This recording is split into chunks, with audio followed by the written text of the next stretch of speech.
Assalamualaikum warahmatullahi wabarakatuh. Pertama-tama saya ingin mengucapkan terima kasih kepada Dr. Gigi Shanti Hairani, MSI, selaku pembimbing jurnal reading saya.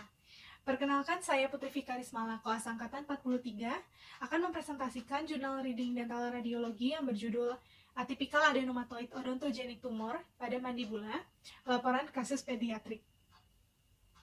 Jurnal ini membahas mengenai laporan kasus pada pasien perempuan berusia 15 tahun. Secara umum, jenis kelamin dan usia pada kasus ini sering ditemui pada pasien adenomatoid odontogenic tumor, di mana biasanya cenderung terjadi pada pasien perempuan dibandingkan laki-laki dengan rata-rata usia 16 tahun.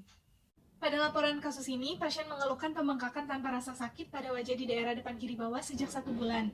Adanya keluhan pembengkakan tanpa disertai rasa sakit dapat ditemui pada AOT, akan tetapi progres pembengkakan pada kasus ini meningkat secara cepat dengan pertumbuhan lesi lebih dari 3 cm dalam 1 bulan, sedangkan AOT cenderung lambat. Pemeriksaan ekstraoral pada kasus ini terlihat pembengkakan diffuse di daerah simfisis kiri mandibula memanjang dari midline ke 4 cm menuju sudut mandibula anteroposterior dan dari bibir bawah hingga batas inferior mandibula superior inferior, menyebabkan wajah terlihat asimetri, konsistensinya lunak, kepadat, dan kulit di atasnya normal. Adanya pembengkakan dengan kulit yang melapisi di atasnya normal dapat ditemui pada kasus AOT. Akan tetapi, konsistensi lesi pada kasus ini lunak atau kenyal, sedangkan AOT kebanyakan memiliki konsistensi keras dan lesi pada kasus ini cukup besar, sehingga menyebabkan asimetri pada wajah. Pada pemeriksaan intraoral, terdapat pembengkakan dari gigi insisif pertama ke molar pertama kiri bawah dengan batas diffuse, bukal cortical plate membesar menyebabkan obliterasi vestibulum bukal dan warna mukosa normal. Kecuali pada tengah lesi berwarna pink keputihan karena keluarnya cairan lesi. Gigi canidus decidui yang prolong retention dan premolar kiri bawah bergeser ke lingual. Tes vitalitas pulpa pada gigi yang terlibat menunjukkan respon yang tertunda. Adanya pembengkakan dengan warna mukosa normal, terdapat gigi canidus permanen kiri bawah yang tidak erupsi karena terlihat adanya gigi canidus decidui kiri bawah yang prolong retention. Bergesernya gigi sekitar dapat ditemui pada kasus dengan AOT. Namun, ada sedikit perubahan pada mukosa bagian tengah yang berwarna pink keputihan disebabkan oleh keluarnya cairan lesi. Selain itu, lesi pada kasus ditemui di daerah anterior mandibula, di mana hal ini jarang terjadi karena AOT lebih sering ditemui di daerah anterior maksila. Tes vitalitas pulpa pada gigi yang terlibat menunjukkan respon yang tertunda. Kemungkinan respon ini terkait dengan adanya resorpsi tulang di sekitar gigi, yang mana resorpsi tulang menyebabkan suplai darah berkurang, sehingga respon vitalitas gigi juga terhambat. Kemungkinan lainnya karena gigi pada kasus ini merupakan gigi permanen muda, di mana jumlah serabut mielin belum mencapai jumlah yang maksimal, sehingga sensitivitasnya juga berkurang. Berikut ini adalah hasil foto radiografi oklusal dan panoramik.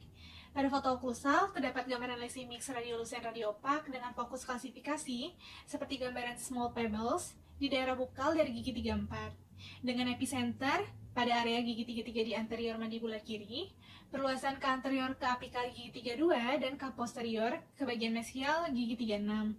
Localized unilateral, jumlahnya single berukuran kurang lebih 3,2 x 3,5 cm, memiliki batas jelas sklerotik, berbentuk oval. Efek dari lesi menyebabkan gigi 33 impaksi di daerah labial, prolong retention gigi 73, displacement akar gigi 31, 32, 73 ke arah mesial, dan gigi 34, 35 ke arah lingual, serta ekspansi tulang kortikal, arah bukal, dan lingual.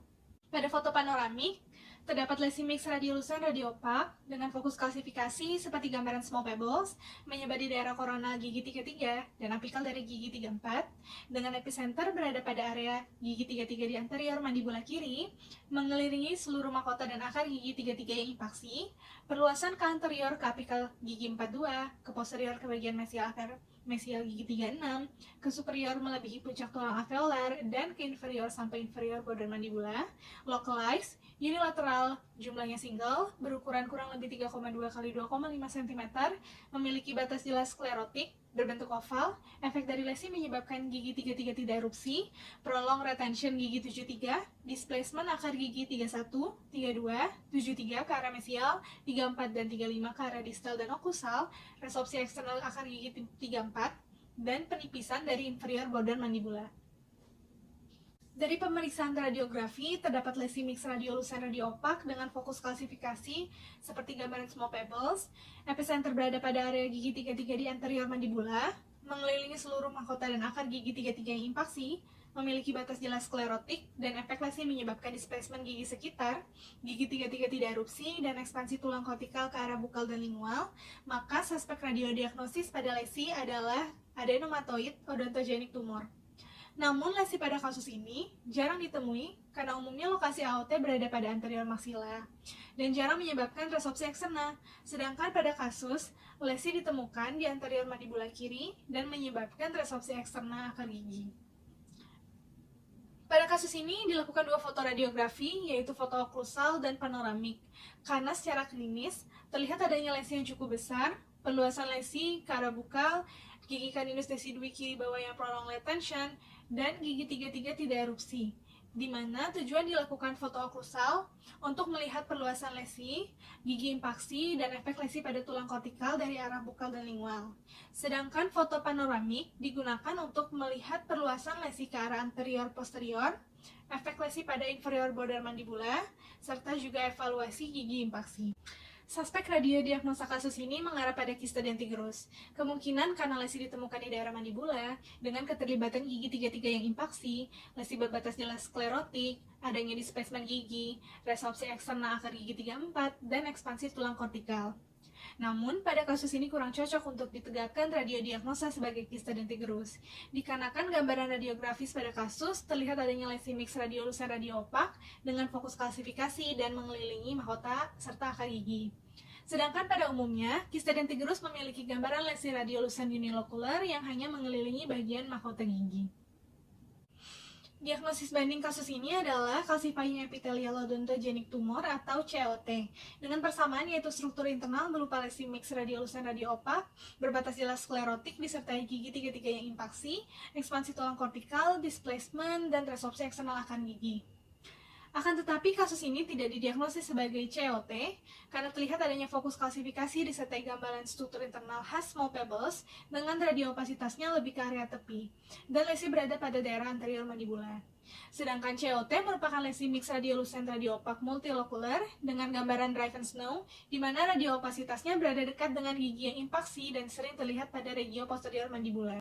Terdapat pemeriksaan lain yaitu CT, dikarenakan pada pemeriksaan ekstraoral terdapat ukuran lesi yang cukup besar dengan konsistensi lunak dan kenyal, sehingga diperlukan pemeriksaan CT yang bertujuan untuk melihat ketebalan serta ada atau tidaknya perforasi tulang kortikal, memvisualisasikan struktur tulang dan gigi dengan baik tanpa superimpose dengan struktur anatomi lain yaitu kanalis mandibularis dan foramen mental.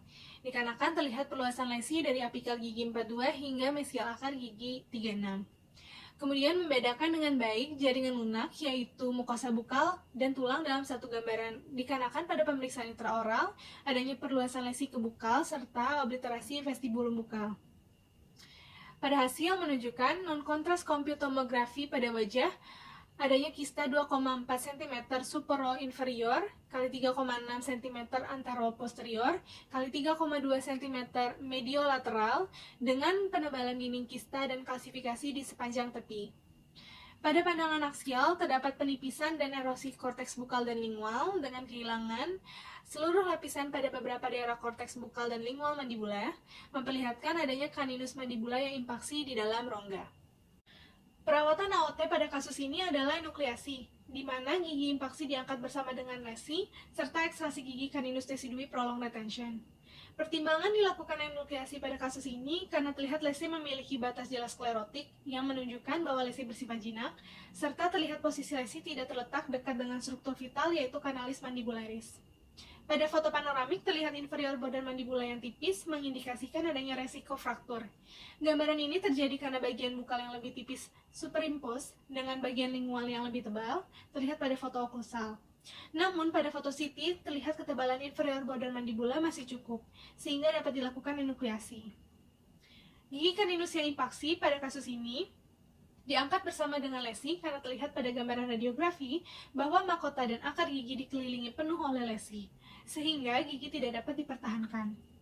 Pada kasus, terlihat kerusakan tulang yang cukup luas dan adanya perforasi tulang kortikal dan penipisan inferior border mandibula, sehingga dapat dilakukan perawatan bone graft untuk menginduksi dan mendukung regenerasi tulang sekitar. Pada kasus juga terlihat adanya displacement gigi premolar kiri bawah ke arah lingual dan oklusal, sehingga pemasangan ortodonti cekat dapat dilakukan untuk mengkoreksi malposisi gigi terkait. Pertimbangan untuk dipertahankan karena keadaan gigi yang baik, gigi masih vital, kemudian usia pasien yang muda, di mana fungsi regenerasi jaringan tulang masih baik. Namun, adanya kerusakan tulang cukup besar dapat menurunkan suplai darah ke gigi sekitar dan mempengaruhi vitalitasnya. Kemungkinan gigi dapat menjadi non-vital setelah perawatan bedah enukleasi.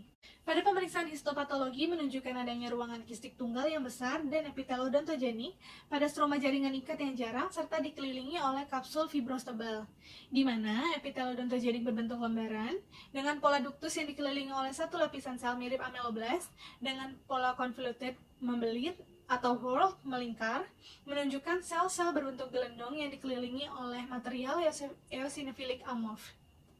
Adanya gambaran epitel odontogenik berbentuk lembaran dengan sel mirip ameloblast yang membentuk pola duktus, adanya pola convoluted membelit atau whorl melingkar, serta material eosinophilic merupakan karakteristik mikroskopis khas dari AOT.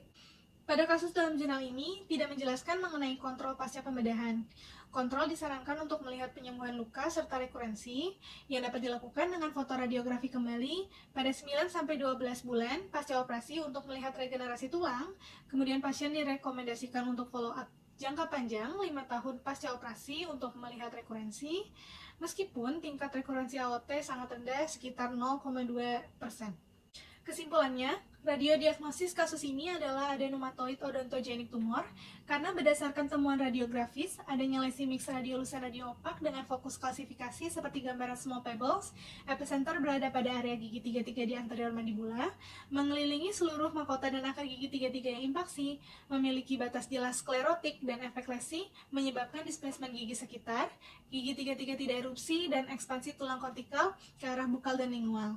Namun, kasus ini jarang terjadi karena ditemukan di anterior mandibula dan menyebabkan resorpsi eksternal akar gigi. Sekian pemaparan jurnal dental radiologi dari saya. Terima kasih atas perhatiannya dan mohon maaf apabila ada kekurangan dan kesalahan. Wassalamualaikum warahmatullahi wabarakatuh.